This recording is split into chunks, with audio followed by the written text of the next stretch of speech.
Детство. У меня было очень счастливое детство. Я бы, наверное, хотела, чтобы у всех было такое. Я, во-первых, родилась в великолепной семье, в любящей, папа, мама. А впоследствии, когда мне было 10 лет, у меня появился младший брат. Но у нас была огромная крепкая семья. У меня отец из большой семьи Родских, в которых 7 человек. Это дружная семья с одной стороны. И мама из большой семьи Айрихов, то есть я немка с другой стороны. Тоже большая семья, которая очень тесно дружили. Поэтому мы, дети этой большой семьи, всегда себя чувствовали как единая, большая, огромнейшая дружная компания, которая могла шалить, может быть, и вести себя прилично, как всегда. А летом это были пионерские лагеря. Наверное, вот задаток организатора – это все-таки пионерские лагеря с 2 лет. Еще с мамой, когда с тетей мы начали выезжать в пионерские лагеря. Они там работали, а мы детьми осваивали просторы, которые были в неимоверном количестве. И последний мой, наверное, результат работы в лагерях – это 27 лет. Я последний раз съездила в лагеря. То есть, получается, 25 лет каждое лето это были пионерские лагеря нашего правого берега. Поступив работать в школу, я отработала тогда в 22-й школе. Я преподавала изобразительность черчения. Потом меня переманили в 31-ю школу. Но в 31-й школе у меня судьба связалась всего на несколько месяцев, потому что тогда пришло предложение уйти работать в музей. Мне тогда было 24 года. Мне предложили возглавить музей. Я думала, что я пойду такой, рисуем себе в голове, что это такое царство тишины, спокойствия, витрин, тепла. Когда я переступила порог нашего тогда музея, я была в полном шоке. Вот это вот, наверное, первый шок, но это первое знакомство с тем предприятием, с которым меня связывает сейчас 27 лет совместной, будем сказать, уже жизни даже, а не просто совместная работа. И, слава богу, жив-здоров мой отец. Сейчас, конечно же, пенсионер, но он очень активную жизнь ведет, он очень тесно сотрудничает с нашим музеем, потому что мой отец – это ходячая энциклопедия. Это человек, когда я поднимаю телефонную трубку, у меня возникают какие-то вопросы, изучая историю, у человека всегда возникает очень много вопросов, потому что это наука, которая не имеет точного и правильного ответа. Если это не зарегистрировано на бумаге, то это оспариваемый вопрос. То я поднимаю телефонную трубку и говорю звонок другу. И это мой отец, который мне может разъяснить, что и как, и где происходило в нашем городе. Это вот такая вот маленький свой записанный история города, личная. Теперь уже рядом со мной моя собственная семья. Это мой супруг Евгений, наш сын Дмитрий. Он уже довольно-таки взрослый, ему 30 лет. Я очень счастлива в своем браке. Говорят, в чем заключается счастье? Счастье – это в том, что тебя человек понимает, который находится с тобой рядом. Я хочу сказать, это не обязательно. Если человек, который понимает и во всем поддерживает рядом, то тебя может нести, и ты просто-напросто всю свою семейную жизнь положишь во благо исполнения твоей личной цели. Моя же семейная жизнь – мое счастье. Меня мой супруг умеет останавливать. Меня иногда так заносит. Заносит в том смысле, что все, начинается идея, и я начинаю работать по 12 часов, и при этом я начинаю издеваться над собственными сотрудниками. У меня муж умеет вовремя сказать «стоп, остановись». А еще я очень люблю своего мужа, знаете, за что он умеет делать такие удивительные сюрпризы, подарки. Может быть, это связано с моей какой-то занятостью, что иногда это просто ставится как факт. И знаете, такие подарки, которые это нематериальные, это то, что связано с тем, что мне, может быть, надо отдохнуть. Он говорит: так, знаешь, дорогая, через 2 недели мы уезжаем отдыхать. То есть мне ставится перед фактом. И самое интересное, вот у меня день рождения в январе, то есть это холодное время года, и каждый свой день рождения, не считая вот этих последних коронавирусного периода, каждый мой день рождения мы обязательно встречали на теплом океане. То есть муж себе ставит целью задачу заработать средства, чтобы мне сделать вот такой подарок. Я недавно стала бабушкой, буквально 19 дней назад. У сына появился сын. Так что у меня теперь есть внук, Давид Дмитриевич. Сын у меня, он человек довольно-таки активный, он занимался в КВН, выступал у Маслякова в КВН, и там сохранились фотографии, он только еще молоденький. Когда-то, еще молоденькой девчонкой, из школы я пришла сюда, меня пригласили работать в музей. Музей тогда был еще совершенно пустым зданием. И вот за этот промежуток времени сейчас все, что создано за вот эти вот последние 27 лет, наверное, с тем коллективом, который в большей части находится до сих пор рядом со мной и занимаются восстановлением истории города, сохранением. Мы, конечно, развиваемся. У нас довольно-таки интересные экспозиции. Ну, наверное, о себе говорить в такой при хвалебной форме не всегда очень хорошо. Но если это люди видят со стороны и подчеркивают, то всегда приятно на них ссылаться. Поэтому, наверное, наш музей дважды становился лучшим музеем республики. Буквально в этом году мы подтвердили данный факт как музей с интереснейшими проектами на фестивале в Новосибирске. Ну, короче, можно долго перечислять свои заслуги музею, потому что отделять себя от работы всего коллектива, конечно, никак нельзя. Не существует человека, который руководит предприятием самостоятельно. Вся его работа – это отражение по факту слаженности и результативности всего коллектива работы.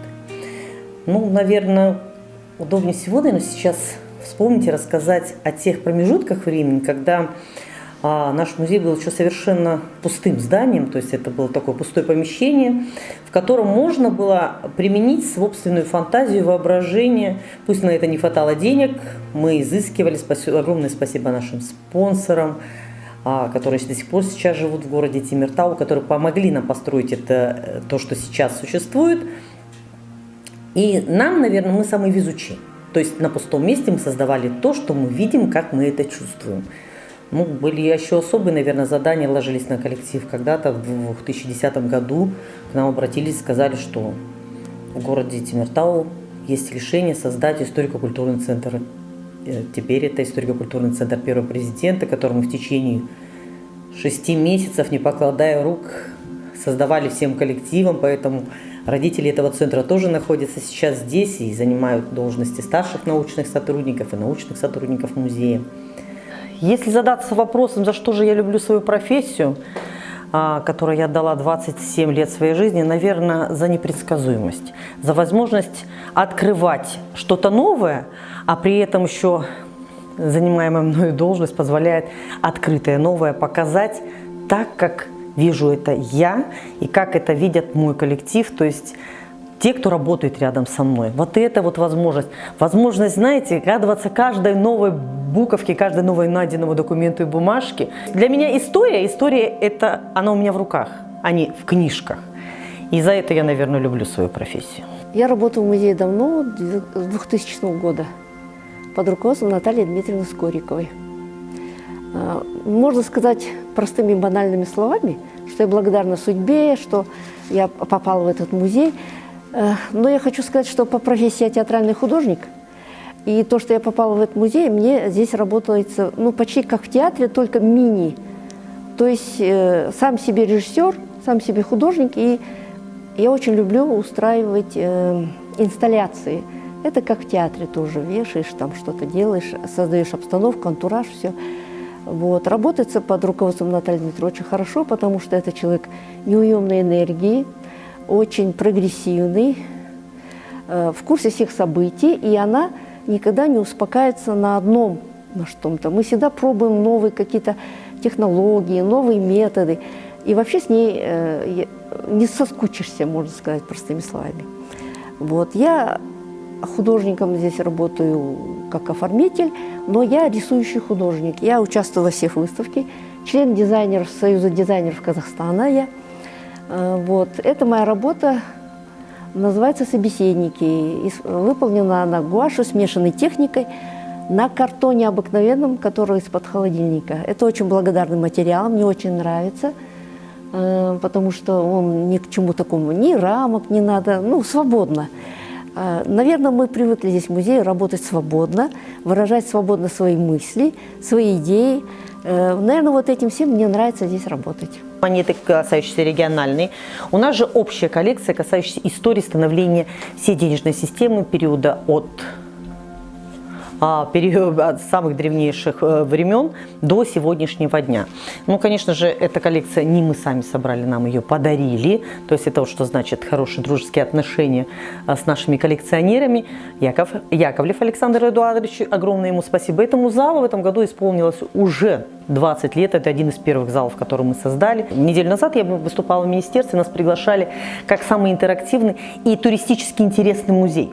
В связи с тем, что мы вошли в программу, в республиканскую программу самых музеев с самыми интересными просмотровыми программами. То есть, что это значит? У нас очень много интерактива. Кубики и всякое тому подобное я докладывала, рассказывала и нашим туристическим агентствам, которые как раз-таки занимаются рекламой и привлекают посетителей, ну, будем говорить, туристической заинтересованности. И поэтому один из объектов, и во многих залах у нас есть вот такие интересные вещи, которыми люди увлекаются. Ну, допустим, вяжем, плетем. Конечно, наш самый большой зал – это зал истории города. История города, мы могли бы, если честно, сделать его еще больше, но территории не хватает, королевства маловато. Прям вот маловато королевства, поэтому это самый уплотненный зал. Потому что мы дорабатываем, что-то находим, развиваем и добываем все остальное. Я благодарна нашим сотрудникам Темиртауского музея научного, что текстовки доступны, язык очень понятный. У нас есть аудиогиды, которые, пожалуйста, они бесплатно прилагаются. И вот такие номерочки, ты приходишь такой, воткнул себе в ушки, и, пожалуйста, тебе рассказывают в ушки, понятно, что чугунный утюжок, он такой-то, такой-то. Таким очень хорошим тембром голоса, соответственно, и притом наши аудиогиды на 3 языках. Ну, это, наверное, вот ностальгия, предметный мир 50-х, 60-х годов, он имеет определенную, очень хорошую, богатую историю, вот этот отдел. У нас есть семья Укена Турмагомбетова. Семья Укена Турмагомбетова – это первостроителя города Темиртау. И семья, знаете, когда все дети вот в семье оказались достойными людьми, они потом в конечном итоге встали на ноги. Сейчас они проживают по всему миру.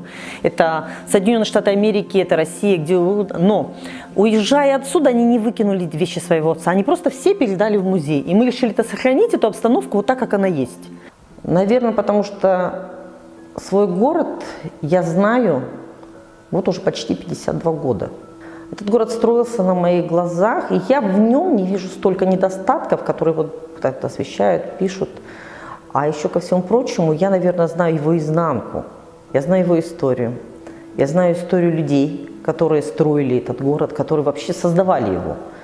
И мне, знаете, каждая бумажка о том, что здесь делалось, она приносит какой-то трепет в организм. Я считаю себя какой-то хранительницей. И вот то, что касается жизни города, то, что касается истории.